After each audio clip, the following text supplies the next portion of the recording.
नहीं हो तो इस बार तो संभवतः सनातन की समाप्ति से लेकर रामचरितमानस नफरती ग्रंथ, आरजेडी, सनातन समाप्ति, स्टालिन, कांग्रेस, ये तो सबसे ज्यादा हिंदू मुसलमान अगर किसी ने किया तो आपके गठबंधन इंडिया अलायंस ने किया। सनातन की समाप्ति, रामचरितमानस नफरती ग्रंथ, ऐसे 10 कांग्रेस के नेताओं ने भी बोला। तो ये तो आप लोगों ने किया इस बार, क्या बीजेपी से सीख रही है कांग्रेस? थैंक यू अमन जी, आपने सवाल उठाया। 10 सेकंड लूंगा।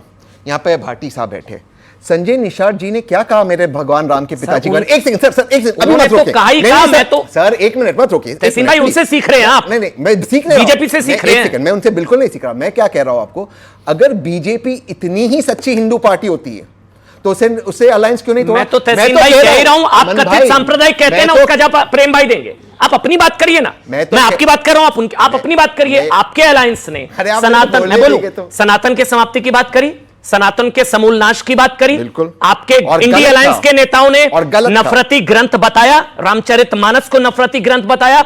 आए दिन स्वामी प्रसाद मौर्य से लेकर तमाम नेता क्या क्या कहते हैं। कांग्रेस पार्टी के सीनियर लीडर सतीश जारकिहोली ने हिंदू गंदा शब्द कहा। इस बार तो सर आप लोगों ने किया, क्या बीजेपी से सीख रहे हैं आप लोग? तहसीन बिल्कुल गलत, जो शब्दों का प्रयोग किया बिल्कुल गलत का, जो सनातन तो आपके पास नैतिक अधिकार है इनको? एक लाइन बोल दो, अगर हर 10 सेकंड में कोई नहीं, बिल्कुल गलत का। और मैं आपके शो पे एक चीज कह रहा हूं, ये जो इंडिया अलायंस का जो फर्स्ट रैली होने वाला था भोपाल के अंदर, मैंने स्वयं कमलनाथ जी को फोन किया कि नहीं होना चाहिए उधर। क्यों होना चाहिए?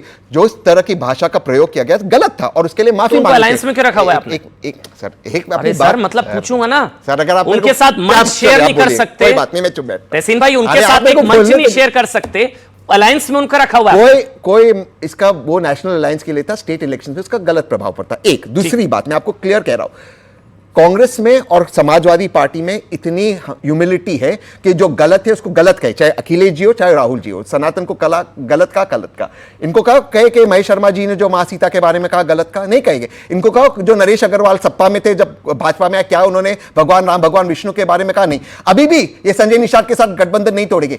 ऐसा कोई सगा नहीं जिसको भाजपा ने ठगा नहीं, ये ठगने का काम करते हैं। आपके पास एक बार जवाब ले लूं मैं, प्रेम शुक्ला, प्रेम भाई आप जवाब देना चाहे। ऐसा कोई सगा नहीं जिसको बीजेपी ने ठगा नहीं, बताइए प्रेम भाई। ठगों को लगता है हर कोई ठग है। मल्लिकार्जुन खड़गे जो हैं, इनके राष्ट्रीय अध्यक्ष हैं, उनका बयान है कि अगर 2024 में आदरणीय नरेंद्र मोदी फिर से प्रधानमंत्री बन गए तो सनातन की सत्ता संस्थापित हो जाएगी। मल्लिकार्जुन खड़गे के खिलाफ बोल रहे हैं, अध्यक्ष ने कहा है, यहां वहां के किसी नेता ने नहीं कहा है हिम्मत तो बोल रही है। बोलिए जरा, सुनिए, बोलिए हिपोक्रेट हुई ने। अगर कोई मल्लिकार्जुन खड़गे में बोलिए ना, तो बोल रहा हूं ना। हाँ बोलिए। अभी कौन ठगने का काम कर रहे हैं? बोलिए ना, अभी कौन ठगने का काम कर रहे हैं? मैं तो कह रहा हूं बोलिए। डर अच्छा है, अब ये डर अच्छा है, डर नहीं, ये आपकी वो खड़गे के खिलाफ बोलेंगे अभी। तहसीन भाई बोलिए, खड़गे जी का बयान गलत। कोई भी हो, कोई भी नहीं, खड़गे जी का बयान गलत। सुनिए एक लाइन तो जी जी जी, कोई भी हो, कोई भी छोटे से छोटा नेता या खड़गे जी जैसे बड़े नेता, आपको किसी के भी धर्म पर, किसी के भी आस्था पर, किसी के भी कल्चर पर नहीं टिप्पणी करनी चाहिए। अब आप बोलो जो महेश शर्मा ने बोला, ये हिम्मत है। शर्मा ने कोई बयान ऐसा नहीं दिया है, पहली बात सीता माता का अपमान नहीं किया है। सुनिए ना, बोला ना प्रेम से, बीच में आप ठगी क्यों कर रहे हैं? अभी तो चिल्ला रहे थे, आप सुन लीजिए। अभी ये कह रहे थे कि संजय निषाद से गठबंधन तोड़ देना चाहिए। अब मल्लिकार्जुन खड़गे का इस्तीफा मांगिए ना, ठीक है, हिम्मत तो मांगिए, वापस मांगिए ना, मांगिए इस्तीफा। अब तक चलिए राजकुमार भाटी, उसके बाद प्रदीप भंडारी, मैं आपके पास आ रहा हूँ। राजकुमार भाटी आपके साथ, चलिए हो गया सर, हो गया। तहसीन भाई हो गया, प्रेम भाई मुझे आगे बढ़ने दीजिए। प्रदीप भंडारी मुस्कुरा रहे हैं। प्रदीप भाई, मध्य प्रदेश में जन की बात का पोल भी लगभग नेक एंड नेक दिखा रहा है, लेकिन बीजेपी को एज दिखा रहा है शायद। बताइए प्रदीप भंडारी, मेरे को तीनों राज्यों को बताइएगा, राजस्थान, मध्य प्रदेश, छत्तीसगढ़। एक मिनट देखिए, मैं पहले ये कहना चाहता हूं कि आपके शो का है 24 का ट्रेलर। इन सभी राज्यों के अंदर जब हमने पोल किया, ये स्पष्ट हो रहा है कि जो जनता है, 55% से ज्यादा महिलाएं और 50% से ज्यादा पुरुष जो हैं प्रधानमंत्री नरेंद्र मोदी को तीसरी बार प्रधानमंत्री देखना चाहते हैं।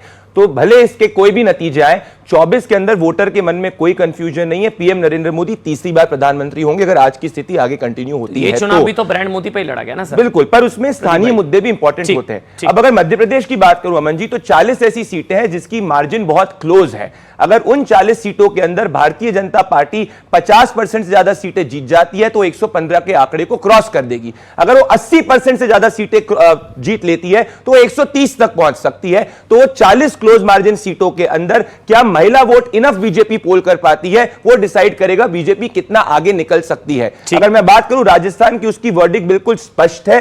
लोग वहां पे एक गवर्नमेंट का चेंज देखना चाहते हैं और पिछली बार कांग्रेस ने ईस्टर्न राजस्थान स्वीप किया था, इस बार कांग्रेस ईस्टर्न राजस्थान ग्राउंड पे स्वीप करती हुई नहीं दिख रही है और बीजेपी 100 से ज्यादा सीट लाती हुई दिख रही है। अगर छत्तीसगढ़ की मैं बात करूं अमन जी, तो छत्तीसगढ़ के अंदर जो पिछली बार 2018 का सेंटिमेंट था जब हमारी टीम ने ग्राउंड पे पोल किया, वो ऐसा सेंटिमेंट नहीं दिख रहा है। कांग्रेस एज पे है पर बीजेपी ने बहुत डिसाइसिवली गेन किया है। आप आश्चर्यचकित मत हो जाइएगा अगर बीजेपी 40 से ज्यादा सीट ले आए छत्तीसगढ़ के अंदर, तो जो 2018 के अंदर कांग्रेस पार्टी 60 से ऊपर आई थी, ऐसी स्थिति ग्राउंड पे नहीं है छत्तीसगढ़ के अंदर, क्योंकि जितना भी नॉर्दर्न छत्तीसगढ़ का इलाका है, सरगुजा और बिलासपुर, वहां पे बीजेपी अच्छा कर रही है। तो अगर इन तीनों स्टेट्स को आप देखेंगे तो इन तीनों स्टेट्स में स्थानीय मुद्दे इंपॉर्टेंट है, पर 24 के लिए हर स्टेट के अंदर मध्य प्रदेश, राजस्थान, छत्तीसगढ़, और यह भी नोट करिएगा मन जी, तेलंगाना के अंदर भी जितना पिछली बार भारतीय जनता पार्टी का जनादेश आया था, अगर कांग्रेस पार्टी जीत भी जाती है स्थानीय लेवल पे, नरेंद्र मोदी को तेलंगाना में 24 में ज्यादा वोट पड़ेगा 19 के कंपैरेटिव में। आप ये क्लिप भी रिकॉर्ड कर लीजिए। लेकिन प्रेम शुक्ला, मेरा सवाल यह है कि दरअसल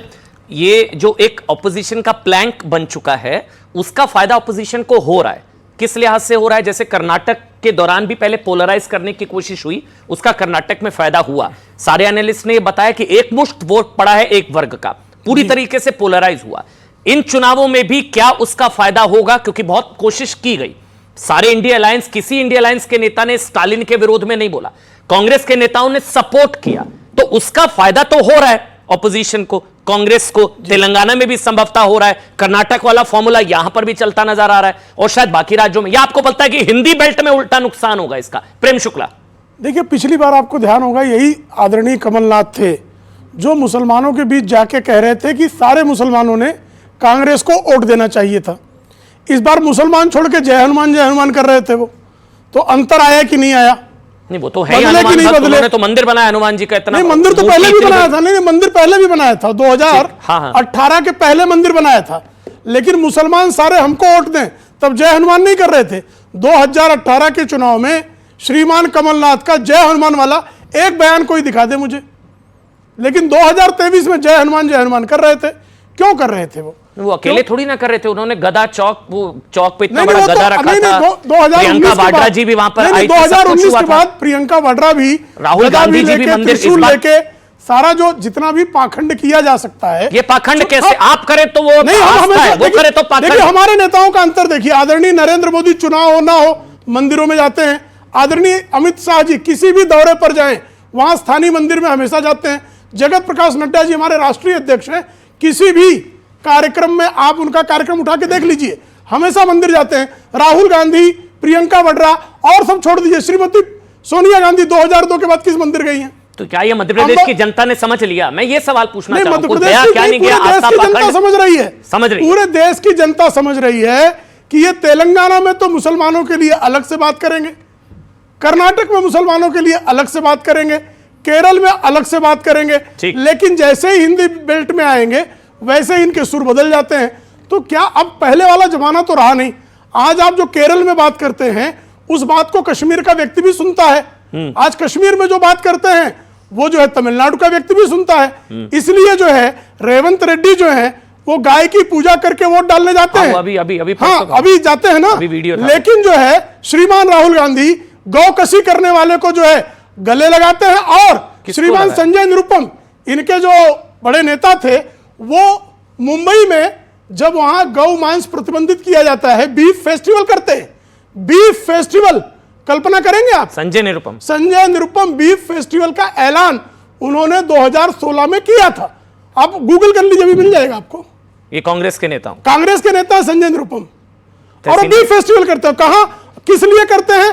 क्योंकि वहां पर गौ कशी को प्रतिबंधित करने का निर्णय वहां देवेंद्र फडणवीस की सरकार ने लिया था। आपको लगता है ये जो एग्जिट पोल के अनुमान है, नतीजे तो नहीं कह सकते, जो अनुमान है, ये कम से कम बता रहे हैं कि हिंदी बेल्ट में मध्य प्रदेश, राजस्थान, उत्तर प्रदेश, ये गुजरात, यहां लोगों को अब समझ में आ रहा है। मैंने जो अभी शायद कैलाश जी ने भी बोला कि असली और नकली, पायरेटेड माल और ओरिजिनल में फर्क होता है, तो लोगों को शायद समझ में आ रहा है। ऐसी अमन जी, यहाँ की जो जनता है सब कुछ जानती है, यंगस्टर्स है। पूरे डिबेट में इस पैनल पे शायद सिर्फ मैंने ही बात की आर्टिफिशियल इंटेलिजेंस की, नए जॉब्स की, आईटी सेक्टर की। इनका पूरा बात ये मंदिर में जाते, मस्जिद में प्रश्न पूछेंगे उसी का उत्तर दूंगा भाई। आप ही बोल दीजिए, जैसे मैं एक लाइन शुरू करता हूं, अगर आपको मेरा नहीं, आपके झूठ को एक्सपोज कर रहा हूं। आपने एआई का मुझसे प्रश्न पूछा, आपने मुझसे एआई पे प्रश्न पूछा, बेरोजगारी पे प्रश्न पूछा। ये डर अच्छा है, डर अच्छा है। आपको बेपर्दा कर रहा हूं, बोलने दीजिए ना। मैं डीप फेक पे डिबेट नहीं कर रहा ना सर, मैं एआई पे तब सवाल पूछता। बहरहाल पूरा कर लीजिए, कोई दिक्कत नहीं, बोल लीजिए। मैं बोल दूं, हाँ बोलिए प्लीज, थोड़ा सा बोल दूं। हाँ अरे बोलिए ना तहसीन भाई। पूरे इसमें ये मंदिर जाते, ये मंदिर नहीं जाते, ये यहाँ जाते, ये मुसलमानों के लिए करते, ये बीफ खाते, ये भिंडी खाते। भैया मुद्दा क्या है? देश की प्रगति। क्या राहुल गांधी मंदिर जाते, प्रियंका जी जाते, कैमरा लेकर जाए आपकी तरह सब जगह शूटिंग करे जाते और अगर लेके जाते हैं तहसीन भाई, गलत लेके जाते हैं। एक तो उनके राहुल जी आपको पता है गर्भगृह में गए थे, बाहर 4 कैमरा लगे थे, क्या बुराई है इसमें? लेके जाते हैं सर तहसीन भाई, झूठ के बोल रहे हैं। प्राइवेट लाइफ में की बात कर रहा हूं। वहां भी होता है, यहां भी होता है। अमन भाई अगर इनके बाद आपको टोकना है कोई बात नहीं, आप ऐसे ही डिबेट करा दीजिए। मैं देखा गलत बोला तो साहब और मैं जैसे बोल रहे हैं हर भारती जी क्या मैंने ऐसे टोका? बिल्कुल नहीं टोका, ऐसी बात नहीं है। बोलिए तहसीन, नहीं बोलने दिया हर सेंटेंस में, अगर तो कोई बात नहीं, हम लोग एक एक लाइन बोलते फिर हम क्वेश्चन आंसर। चलिए बोलिए। नहीं कोई दिक्कत नहीं, कैमरा लेकर गए थे ना। अब मैं अपनी बात रख दूं, मैं व्यक्तिगत प्राइवेट लाइफ की बात कर रहा हूं, सार्वजनिक लाइफ की। उन्होंने प्राइवेट लाइफ की बात की। ठीक, आप तो उतने जानकार है कि आप दोनों को कंफ्यूज नहीं कर रहे। ठीक। अब प्राइवेट लाइफ में कोई व्यक्ति अब गुफा में जाता है, वहां कैमरा प्राइवेट लाइफ में लेके जाता है, उसमें अंतर है ना? नहीं लेके जाते राहुल जी और प्रियंका जी। वरना आप क्या कहना चाहते हैं, मेरी पत्नी हिंदू नहीं है? आप कहना, ये कहना, ये इनका कहना मेरे फैमिली। एक मिनट, ये जो बार बार आप परिवार कैमरे का जवाब दिया नहीं। कैमरा लेकर राहुल गांधी गए थे कि नहीं? चलिए गए थे ना, लोगों से पूछ रहे थे कैमरा लेके गए थे कि नहीं? ये जानते हैं प्राइवेट और पर्सनल लाइफ में, प्राइवेट और पर्सनल लाइफ में अंतर जानते हैं। सर मैं आगे की बात कर रहा हूं, बोल लीजिए।